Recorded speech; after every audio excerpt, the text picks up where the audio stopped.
Hello YouTube, I'm back again. I'm going to do a video on really why I bought the Cummins 6.7 Dodge 2500 over the Power Stroke 6.7 and the Duramax 6.6. Now this is my own opinion. There's going to be a couple things in this video that I say that, you know, if the Power Stroke owners see, or the Duramax owners see, or the Ford fans, or the Chevrolet / GMC fans, or just GM fans in general, they see, they're not going to like it. And this is just my own humble and personal opinion. Anyway, everyone else is entitled to their own opinion. You know, we could both buy the same exact truck, made on the same exact day, same exact assembly line, same person who installed it, or who put the truck together, the same robots that put the truck together. And, you know, we might have two completely different trucks, and that's okay. You know, hopefully mine is the more reliable one of the two. Hopefully they're both reliable, but here are a few reasons why I chose the Cummins. And coming up, I'm going to have a couple have some videos on 5 things I like about the Cummins, 5 things I don't like. Going to go back and do a video about the Ford. 5 things I did like about the EcoBoost 3.5 F-150. 5 things I didn't. You know, to go do a little bit more than just fragrance videos and cigar videos. But first and foremost is the engine. If you talk to any Ram owner of a 2500 of a diesel, or any you know, Ram truck that it's a diesel, the first thing they're going to mention is the engine. The 6.7 Cummins, or a 5.9 Cummins if it's an older model truck. And that is really the main reason why people buy these trucks, is that engine, because it's a reliable engine, it's a strong engine, it's relatively easy to work on. It has great torque, great horsepower. Even from factory, it's a very stout engine. It might not be as fast, I'll say that. It might not be as fast as the Power Stroke.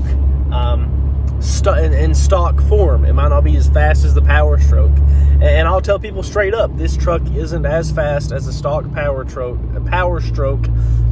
If this one was stock, I've had a couple little things done to this one that'll really blow the doors off of you know, some of the newer Power Strokes. Now, don't get me wrong, if they didn't done the exact same thing to the Power Strokes, I think the Power Stroke would be the faster truck.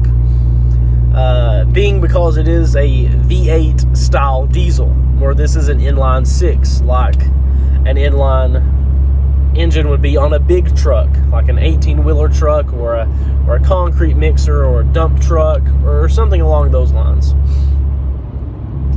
This is really just a downsized version of a Cummins X13 engine out of a Peterbilt, or a Western Star, or a Kenworth.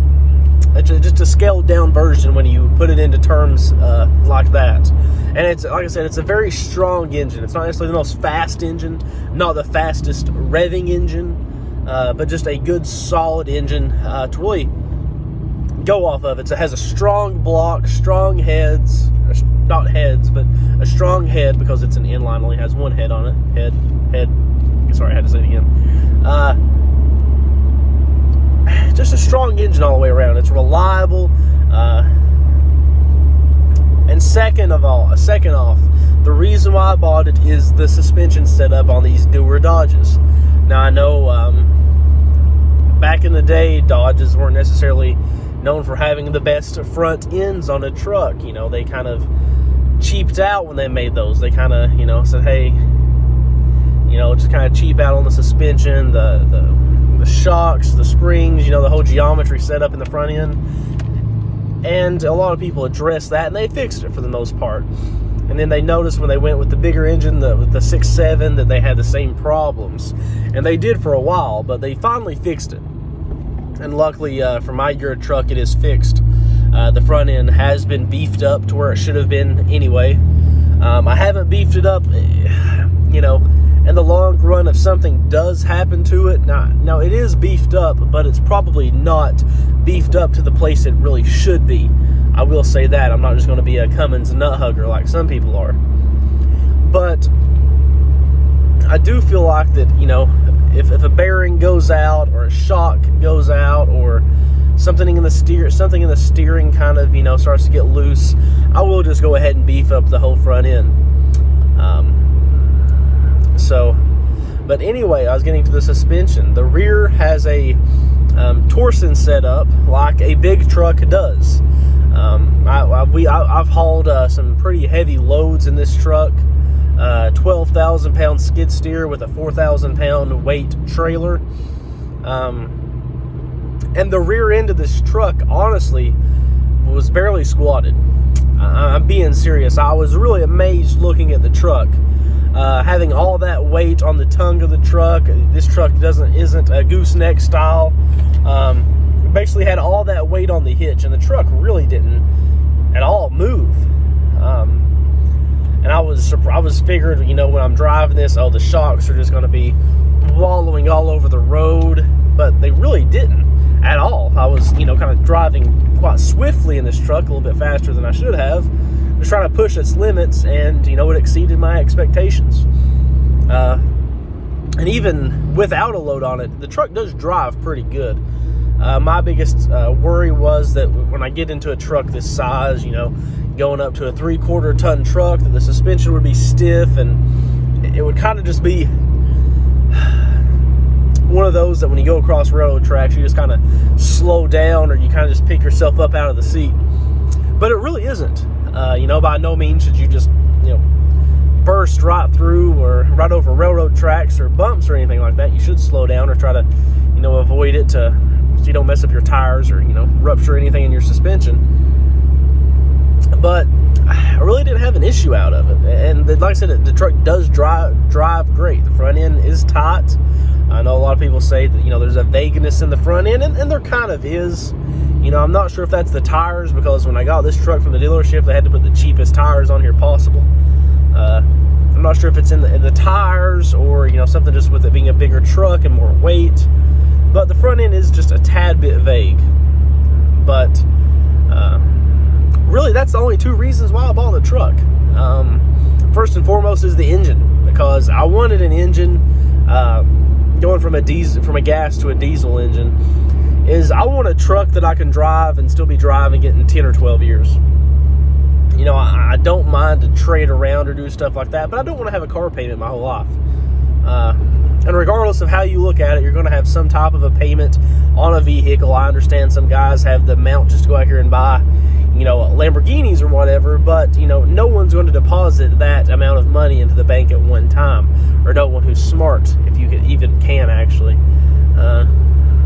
But, I looked at it, and I really weighed out my options between the Power Stroke and the Duramax engine. Don't get me wrong, the Power Stroke would have been my second choice. I actually did look at some Power Strokes, but the thing that really got me is that the Power Stroke engine is really a 250,000 mile engine.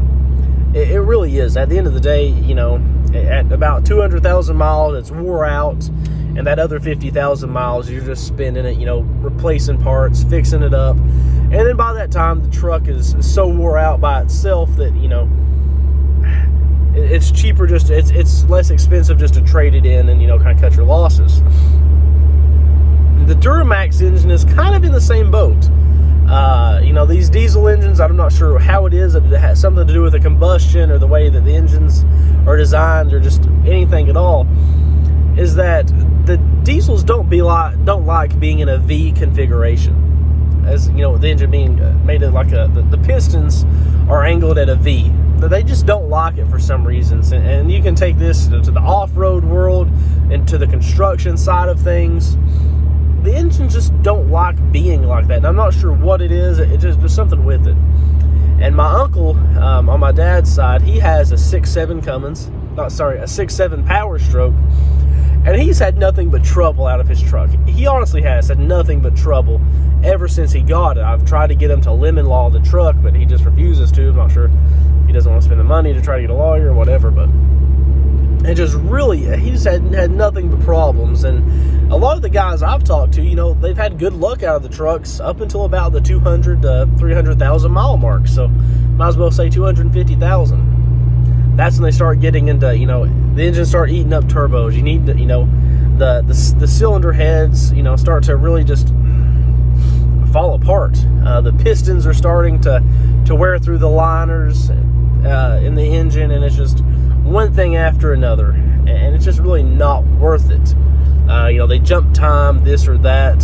When it comes to the Duramax side of things, to be honest with you, it's even sooner when the engines kind of start to go. And it's sad. Let me back up to the Power Stroke. And, my boss's cousin, his truck had a big problem with the DEF on his truck. I mean, his engine basically started to melt. The turbo started to melt. It got so hot because of the DEF. It was really just restricting the truck. And I didn't want to have to deal with that. So that's why I gave my truck a diet. Deleted and tuned. And I didn't want to have to deal with that. So that's why I had my truck went through a diet. It lost about 500 pounds. But the Power Stroke, and I've just had several things. And the same thing with the Duramax. I've heard several things about their engines. Just, it jumps time, the DEF starts to melt the engine down, and even some really worse issues than that. Really heard a few people talk about, and when I say heard, this isn't just on the Facebook groups or in the online forums. This is actually, people speaking to me personally. The engine's grenading, shooting pistons through the side of the engine, shooting the pistons through the heads and breaking the camshaft, or technically your crankshaft, and just absolutely destroying the engines. And I didn't want to deal with that. I didn't want to, and I'd rather have an engine that I know is going to be reliable. And I can go to any diesel mechanic shop in the United States and they can work on this. I don't have to go to the dealership. I don't have to. If I'm out on the weekends and, working or something like that, or just out with, friends, family, if I'm driving down the road and something on this truck messes up, just find the nearest diesel mechanic shop, anybody who's open on Saturdays, like, hey, this has happened to the truck, I need you to work on it. Okay, no big deal. Whereas with the Power Stroke and the Duramax, you have to go to the dealership to deal with them, because their engines are basically made in-house. You're not going to find a Duramax engine on something else. You're not going to find a Power Stroke engine on something else, which basically International has designed the Power Stroke engine, but it's still Ford, to be technical. Ooh, bouncy through here. So that's really why, is the engine. Now Dodge's transmissions, they are kind of weak. I can kind of tell on this one, the shifting kind of does suck. But, and I don't have any problems, no solenoid issues, no issues yet, I should say. But, first and foremost, the engine, the suspension setup, and really, I just like the feel of the truck. I can jump in this truck, and it feels like a truck. When I jump in the Power Stroke, and I've sat in quite a few, went to the dealership, tested them out. The same thing with the Duramax. When I jump in those trucks, it doesn't feel like that they're a 3/4 ton truck. They feel like I'm jumping in a 1/4 ton truck, really, just bigger. When you grab a steering wheel, they don't feel beefy. They just feel like, I'm just grabbing a toy, really. Not really a toy, but I'm just jumping in a F-250 is just like jumping in an F-150. Jumping in a GMC, 2500 HD, or a Chevrolet 2500 HD, it's just like jumping in one of their 1500 1/4 ton trucks. It just there's no difference to me, and I know that's the feel of it, but really it translates into the driving as well. Those trucks do feel just a little bit more nimble.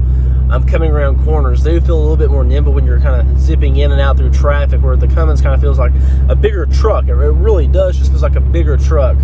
Almost a more mechanical feeling to it, where those trucks kind of can come off electric. And really, that's what I wanted to get away from, because of the longevity on these trucks. I